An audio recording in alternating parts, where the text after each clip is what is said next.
പെരുമ്പിലാവ് നിലമ്പൂർ സംസ്ഥാന പാത കൂറ്റനാട് ചാലിശ്ശേരി പാതയിൽ ഗതാഗതം നിരോധിച്ചു. 21 ദിവസത്തേക്കാണ് റോഡിലൂടെയുള്ള ഗതാഗതത്തിന് നിരോധനം ഏർപ്പെടുത്തിയിരിക്കുന്നത്. അറ്റകുറ്റപ്പണികളുടെ ഭാഗമായി പാതയിലെ വലിയ പള്ളിയുടെ സമീപത്തെ അപകട കുഴികൾക്കും റോഡിലെ വെള്ളക്കെട്ടിനും പരിഹാരമായി റോഡിൽ കട്ട വിരിക്കാൻ പ്രവൃത്തികൾ പുരോഗമിക്കുകയാണ്. ഇതിന്റെ ഭാഗമായാണ് റോഡിൽ ഗതാഗതം നിരോധിച്ചത്. നവീകരണ ജോലികൾ പൂർത്തിയാകുന്നവരെ 21 ദിവസത്തോളം റോഡിൽ വാഹന ഗതാഗതം അനുവദിക്കില്ല. കഴിഞ്ഞ ദിവസം നവീകരണ ജോലികൾക്കിടയിലൂടെ ഭാഗികമായി വാഹന ഗതാഗതം അനുവദിച്ചിരുന്നു. എന്നാൽ വൈകുന്നേരം നടന്ന വാഹന അപകടവും ചളിക്കെട്ട് മൂലം പിന്നീട് ഗതാഗതം പൂർണ്ണമായി നിരോധിക്കുകയായിരുന്നു. പട്ടാമ്പി, പടിഞ്ഞാറങ്ങാടി, തൃത്താല ഭാഗത്തുനിന്ന് വരുന്ന വാഹനങ്ങൾ കൂറ്റനാട് പെരിങ്ങോട് ചാലിശ്ശേരി വഴിയും പെരുമ്പിലാവ് ഭാഗത്തുനിന്ന് വരുന്ന വാഹനങ്ങൾ ചാലിശ്ശേരി ആമക്കാവ് കൂറ്റനാട് വഴിയും പോകണമെന്ന് പൊതുമരാമത്ത് വകുപ്പ് അധികൃതർ അറിയിച്ചു.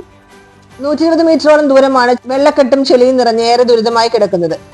ഇതിൽ ഏറ്റവും പ്രയാസമുള്ള സ്ഥലത്താണ് കട്ട വിരിക്കൽ പ്രവൃത്തി നടത്തുന്നതെന്ന് ജില്ലാ റോഡ് മെയിൻ്റനൻസ് വിഭാഗം അസിസ്റ്റന്റ് എഞ്ചിനീയർ പി ഷീബ അറിയിച്ചു.